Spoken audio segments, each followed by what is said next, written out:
Iya,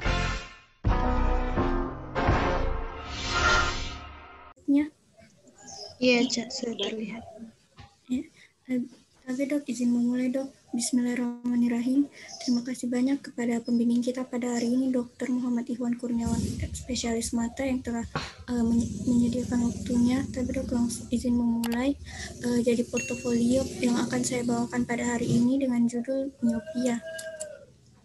Identitas pasien, nama Nona X, jenis kelamin perempuan, usia 22 tahun, agama Islam, alamat Gergaji 4 nomor 1133 Semarang, nomor rekam medik C415392, tanggal pemeriksaan 27 Desember 2014, tempat pemeriksaan di Poliklinik Mata RSUP Dr. Karyadi.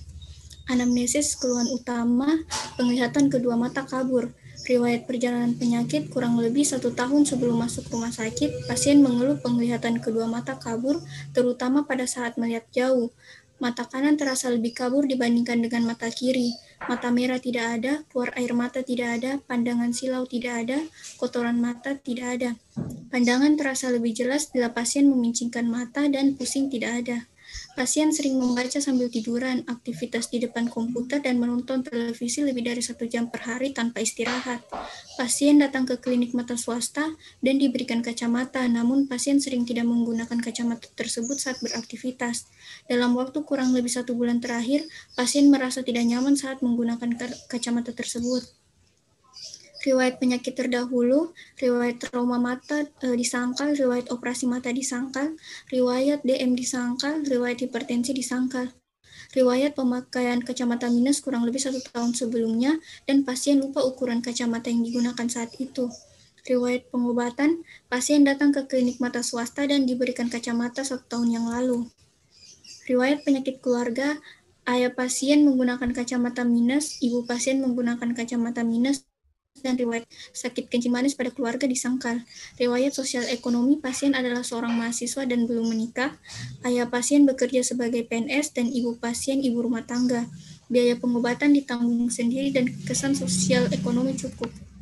Untuk pemeriksaan fisik, keadaan umum pasien baik, kesadaran komposmentis dengan tanda-tanda vital, tekanan darah 120/80, nadi 84 kali per menit, pernapasan 19 kali per menit, dan suhu 36,9 Celcius. Untuk pemeriksaan visus jauh tanpa koreksi untuk okuli dextra 6/20, okuli sinistra 6/10.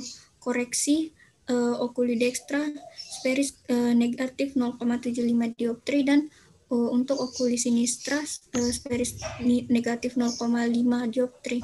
Visus jauh dengan koreksi terbaik okuli dextra 6/6, okuli sinistra 6/6. Untuk pemeriksaan segmen anterior, pada pemeriksaan palpebra, okuli dextra dan sinistra, hiperemis dan edema tidak ada.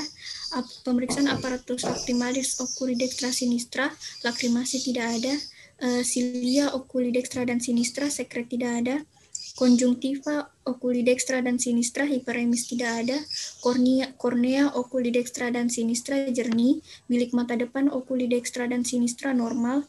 Iris okuli dextra sinistra kripto positif, dan untuk pupil okuli dextra sinistra bulat sentral reguler dengan diameter 3 mm dengan refleks positif. Lensa untuk okuli dextra dan sinistra jernih. Untuk pemeriksaan oftalmologi, pergerakan bola mata dan tekanan intraokular dalam batas normal. Pada palpasi, baik pada okuli dextra dan sinistra tidak didapatkan nyeri tekan, massa tumor, dan tidak ada pembesaran glandula preaurikuler. Pemeriksaan binokularitas, alternating cover test positif, dan pemeriksaan pupil distance dekat 59 mm, jauh 61 mm. Pemeriksaan segmen posterior fundoskopi okuli dextra dan sinistra, papil nervus 2 bulat, batas tegas, myopic crescens tidak ada, Kaplan-Meier rasionya 0,3, warna kuning cemerlang.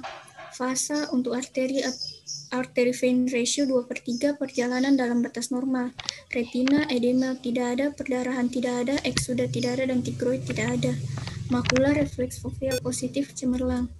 Untuk resumenya, seorang perempuan berusia 22 tahun, Kurang lebih 1 tahun sebelum masuk rumah sakit, pasien mengeluh penurunan visus oculi dextra dan sinistra, terutama pada saat melihat jauh.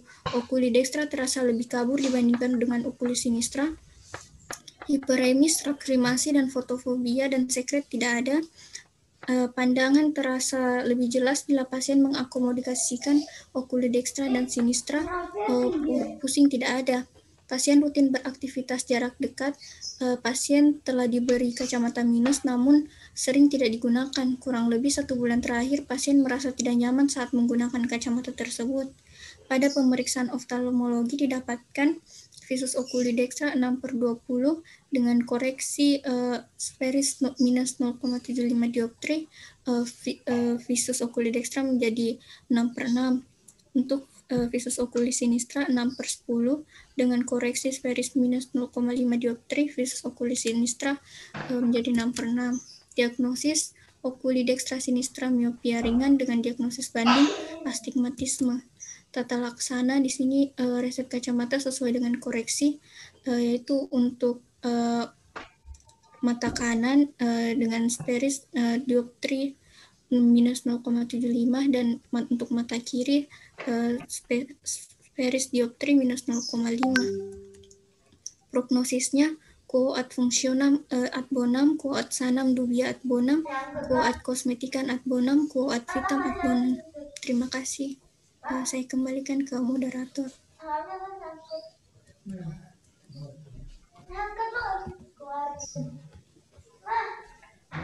Baik, terima kasih banyak. Tapi dok, apakah dilanjut ke materi selanjutnya atau dibuka dulu sesi pertanyaan dok? Sesi pertanyaan dulu. Diskusi sudah ngerti semua nggak? Yang presentan maupun yang nonton. Berapa orang ini yang ngikuti? Tabe dok, jumlah keseluruhan 9 orang dok. Oh iya. Ini minggu berapa? Kedua? Ini minggu kedua dok. Oh, minggu lalu sudah pernah ikut saya berarti? Iya dok. Oh ya udah. Ya udah, ada pertanyaan nggak? Ngerti nggak? Yang lalu itu apa itu? Yang lalu itu ya. Presbiop ya. Ya, sekarang tentang miopia. Coba sudah ngerti nggak? Saya izin bertanya dok kepada pemateri, apa saja faktor risiko yang perlu diperhatikan pada pasien miopia dok? Silakan presentan menjawab faktor risiko. Ya, tapi dok. Izin mencoba menjawab dok untuk faktor risikonya. Yang penting diperhatikan itu dan ditanyakan dari keturunannya dok, dari apakah dari orang tuanya ada yang menderita miopia juga, dan dari perilaku pasien juga perlu ditanyakan dok. Misalnya seperti pada pasien ini, dia sering menghabiskan aktivitasnya di depan komputer dan menonton televisi itu lebih dari 1 jam per hari tanpa istirahat. Jadi yang paling penting ditanyakan itu untuk keturunan dan aktivitas dari pasien sehari-hari dok. Tapi dok.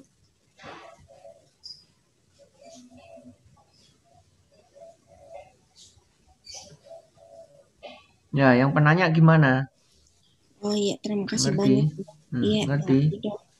Iya dok. Ada lagi tanya? Teman-teman dan kakak ada yang mau bertanya tentang portofolio miopia?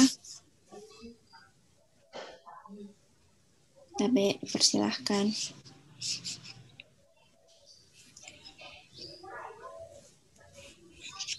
Tadi izin bertanya. Iya, dipersilahkan Ratri. Pada pemateri, apa saja pilihan terapi yang dapat diberikan untuk pasien miopia? Terima kasih. Terima kasih atas pertanyaannya. Izin mencoba menjawab dok untuk pilihan terapi. Untuk pilihan terapinya yang bisa dianjurkan kepada pasien itu pertama kacamata dulu dok, kacamata koreksi dulu, karena ini yang metode yang paling aman itu dengan kacamata. Tapi untuk kacamata ini mungkin seperti pada pasien ini ada beberapa orang yang merasa dengan menggunakan kacamata itu mengganggu aktivitasnya, merasa terganggu dengan penggunaan kacamata. Jadi mungkin saran lain yang bisa diberikan itu dengan penggunaan lensa kontak. Tapi untuk penggunaan lensa kontak ini harus dijelaskan juga kepada pasien terlebih dahulu kalau dengan penggunaan lensa kontak biasa ada efek samping seperti iritasi, Dok.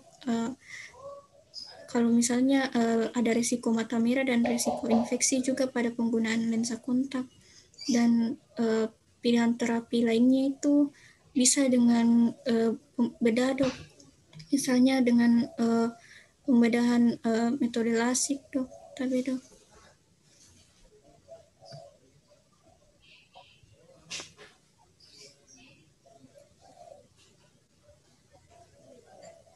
Ada lagi yang tanya? Tapi pemateri izin bertanya.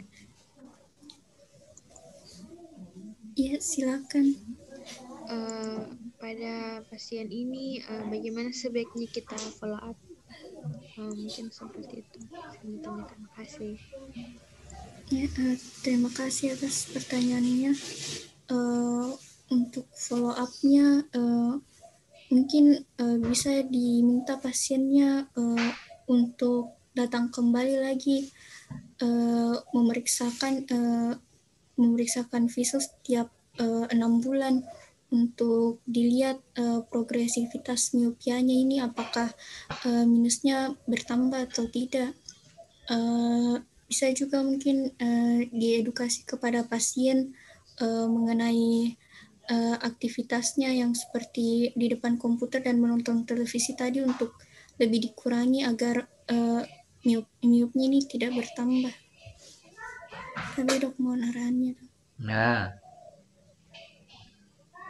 sudah ya? Nggak ada pertanyaan lagi, sudah ngerti semua. Coba slide-nya yang mulai identitas. Tapi, Dok, Nah, untuk edukasi sama faktor resiko, seharusnya di sini ada pekerjaannya dia. Apa ini pekerjaannya dia? tapi, Dok, pasiennya ini mahasiswa, Dok. Mahasiswa apa? Tapi, Dok, di laporan kasusnya Nggak ada jumlahnya tidak toh. dijelaskan, Dok. Karena Iya, Dok. iya, makanya nanti kalau ini kan nyontoh di internet. Kalau nanti kamu jadi sebagai dokter, seharusnya kan ini anamnesa lebih detail lagi. Mahasiswa ternyata dia mahasiswa IT. Mahasiswa yang sehari-hari dia misalnya di komputer. Kalian tetap melarang dia baca dekat. Kan nggak bisa. Nah, itu pentingnya anamnesa identitas. Tadi kan faktor risikonya. Gimana terus faktor risiko? Kamu ada pertanyaan pertama tadi. Faktor risiko untuk menghindari dia. Menanyakan tuh. Edukasinya follow up. Masa kamu larang juga? Padahal dia tiap hari memang pekerjaannya PR-nya pakai IT. Nah, kan nggak bisa. Pentingnya anamnesa pekerjaannya lebih detail. Kira-kira anamnesanya mengarah ke yang menggunakan mata. Ibu rumah tangga juga gitu. Ibu rumah tangga yang mana? Jangan ditulis IRT aja. Tapi ibu rumah tangga itu sering main HP nggak? Dia jualan online nggak di rumahnya?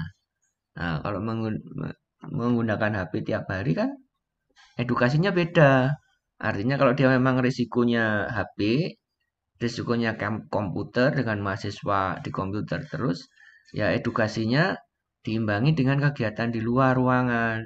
Kalau sudah kerja, keluar melihat pemandangan jarak 20 kaki, melihat jauh minimal setelah 20 menit kerja. Itu edukasinya ya. Terus slide berikutnya. Nah, untuk anamnesa penglihatan kabur, ini tentukan perlahan atau mendadak. Karena ini perlahan kan dulu sudah pernah. Nah, terus ditanya lagi ada mata merah apa enggak. Itu intinya ya. Kalau penglihatan kabur perlahan tidak ada mata merah, kemungkinannya apa aja diagnosanya. Coba siapa tadi pembicaranya? Ya, Dok. Nah, coba apa diagnosa kemungkinan kalau mata kabur perlahan, tidak ada mata merah, tidak ada nyeri. Tapi, Dok, bisa miopi, Dok. Terus? Hipermetrop atau Terus? dilihat dari umurnya dok. Kalau misalnya orang tua bisa presbiop dok. Terus? Dan astigmat dok, Terus? astigmatisme. Apa lagi?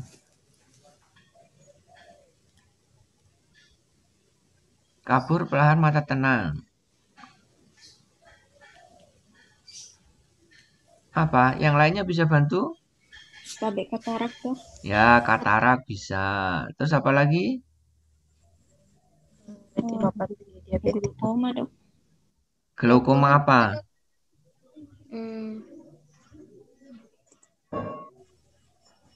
Glaukoma simplex tuh.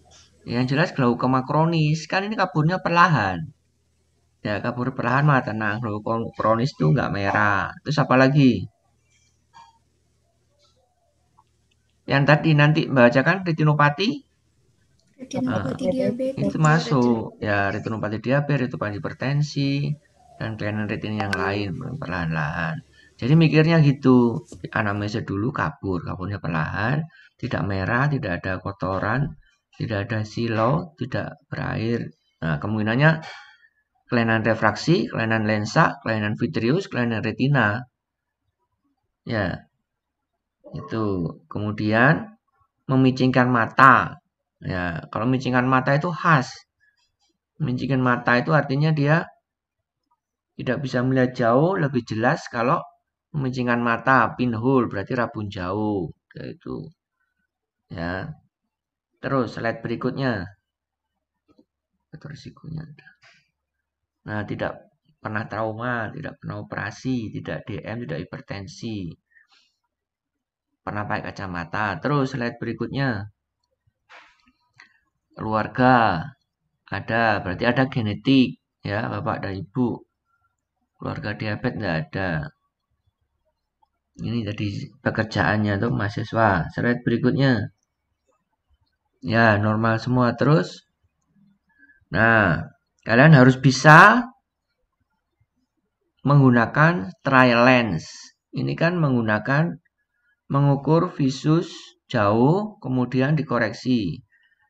Nah, ini kan kalian masih melihat di statusnya orang. Sekarang nanti kalau sudah di rumah sakit harus bisa mengukur sendiri. Sekarang pertanyaannya gimana SOP pemeriksaan ini? Kenapa kok bisa keluar 0,75 sama 0,5? Coba pembicara tadi siapa? Jelaskan tahapan-tahapan SOP-nya seperti apa, ceritakan. Pasien duduk di mana, kamu harus mengambil apa, gitu coba ceritakan. Biar lain-lain juga tahu dan nanti langsung praktek kalau di rumah sakit. Silakan. Ya baik dok. Tapi dok, kalau untuk pemeriksaan visus itu pertama pasien duduk jaraknya 6 meter dari Snellen chart-nya dok. Terus pasien diminta tutup sebelah matanya dan diminta membaca dari yang huruf terbesar sampai huruf terkecilnya. Bentar, nutupnya pakai apa?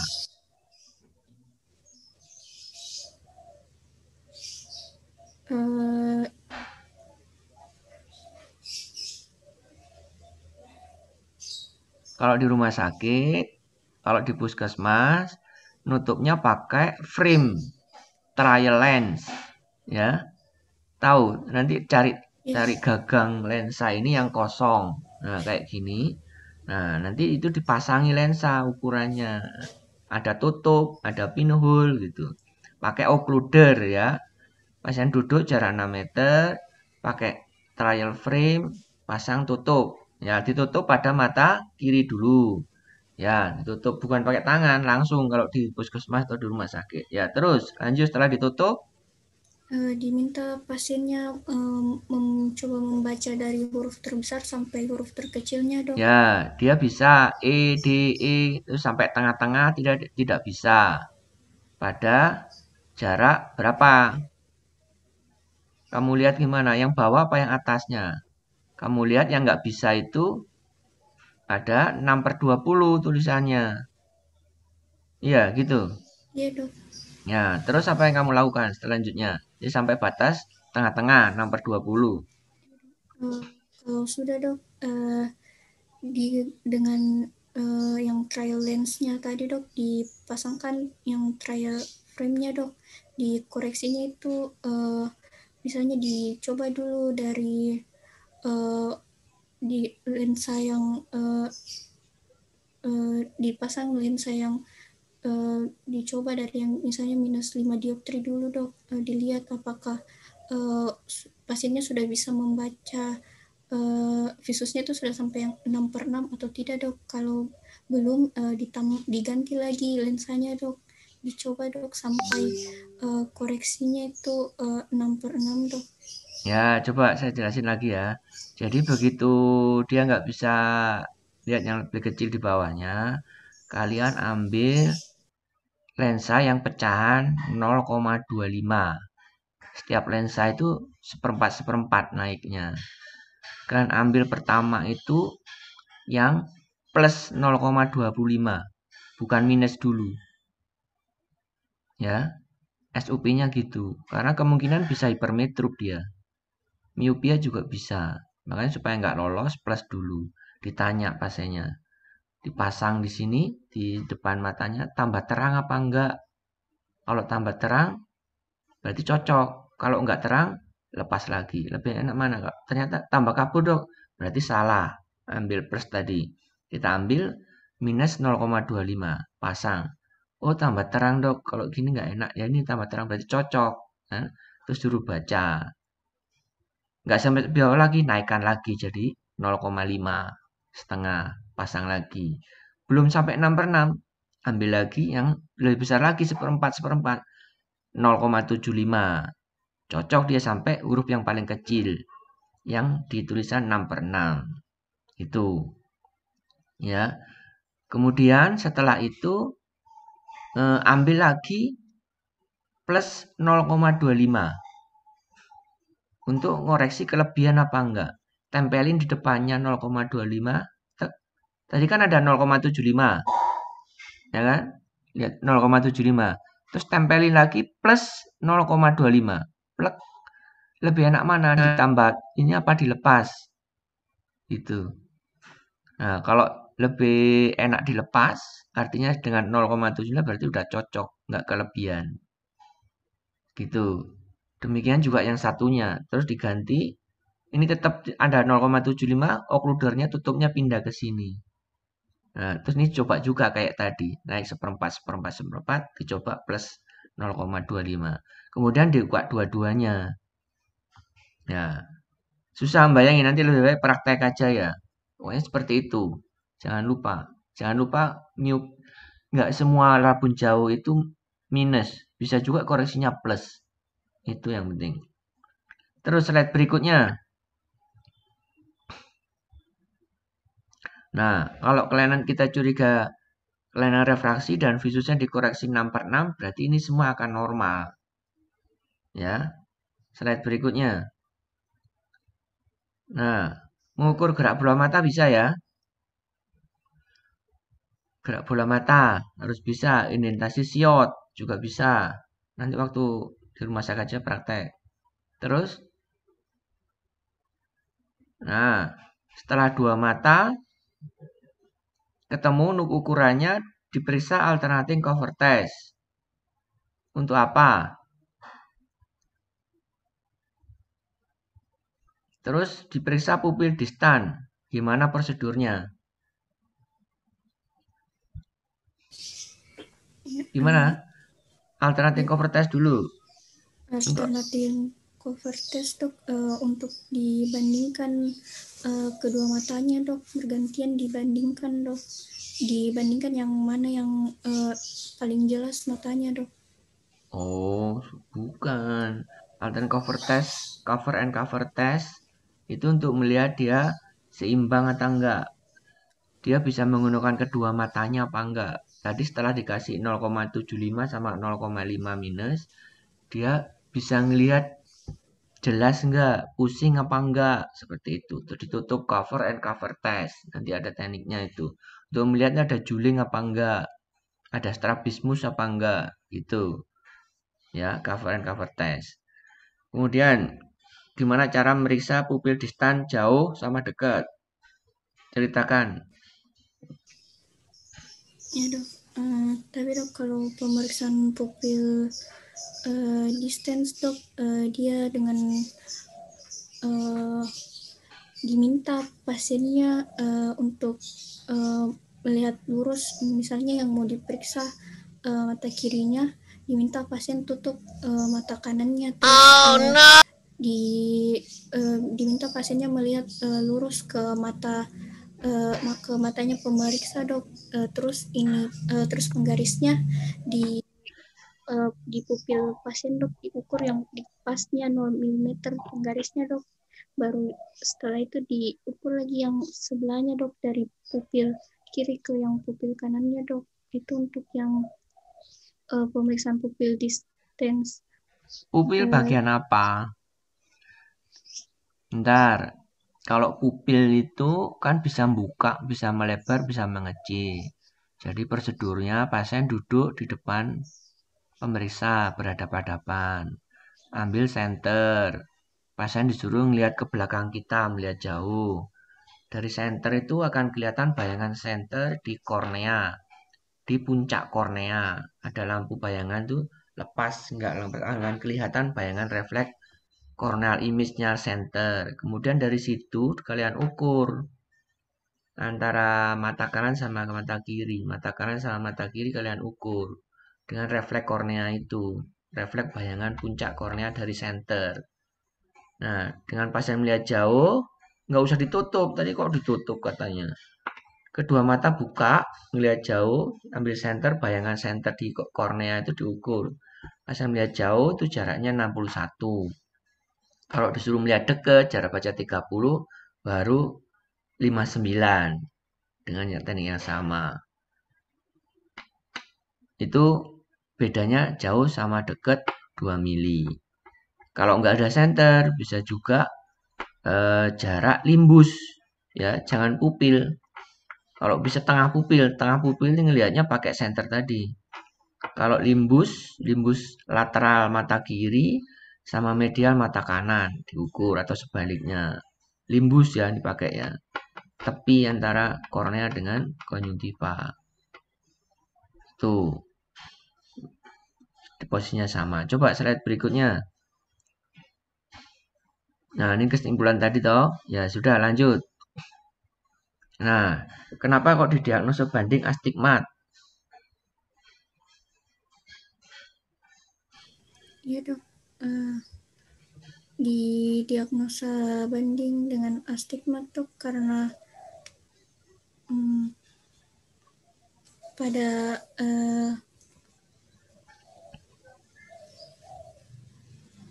ya sama-sama karabun jauh, mata tenang, salah semua kelainan refraksi itu kalau nggak miopia astigmat hipermetrop. Itu jawabnya. Ya, slide berikutnya. Nah, ini sekarang belajar cara memberi resep. Pada umur 22 tahun. Kamu lingkari tuh. Dia memerlukan untuk penglihatan jauh saja. Kamu lingkari toh di situ. Penglihatan jauh. Karena umur 22 tahun, rabun jauh, kalian centang atau lingkari untuk rabun jauh. Kemudian pada mata kanan, dia membutuhkan penglihatan jauh, sferis, kolom sferis 0,75. Mata kiri, sferis 0,5. Kemudian jarak pupil itu seharusnya cukup yang jauh aja. 61, yang dekat itu kosongi, nggak perlu. Ya, dia kan butuh data itu aja. Tukang kacamatanya, opticiannya itu memerlukan data itu. Ya, cara memberi resep itu kepada siapa, tanda tangan dokternya. Ya, kalau ada silinder diisi silindernya di kolom silinder. Kalau ada meresep prisma ya di prismanya. Ya, jadi ini agak kurang betul ya. Dekat nggak usah dikasih karena dia nggak membutuhkan kacamata untuk dekat. Cukup jauh aja. Slide berikutnya. Ya sudah. Terus selesai. Ada pertanyaan lagi? Tadi penata laksananya selain kacamata bagus ya. Ya selain dia kalau nggak pakai kontak lens, resikonya kalau pengen ini operasi. Kemudian tadi ada apa lagi tadi? Follow up-nya. Follow up-nya kalau umur 22 tahun itu lebih lama dibandingkan kalau umur belasan tahun. Kalau umur 10 sampai 20 itu biasanya karena pertumbuhan cepat 6 bulan sekali, betul. Tapi kalau udah 22 tahun, kalau ada keluhan aja setahun sekali lah. Atau kalau tambah kabur baru bisa dilakukan pemeriksaan ulang. Karena progresivitas untuk miopia itu lebih cepat pada teenager, pada anak-anak belasan tahun. Kalau udah 2 bulan udah agak berhenti. Ya, tadi udah lumayan betul. Ada pertanyaan lagi? Jadi faktor resikonya tadi karena genetik ya, kemudian didukung pekerjaannya, dominannya. Ya sudah, kalau nggak ada pertanyaan lanjut materi berikutnya, portofolio.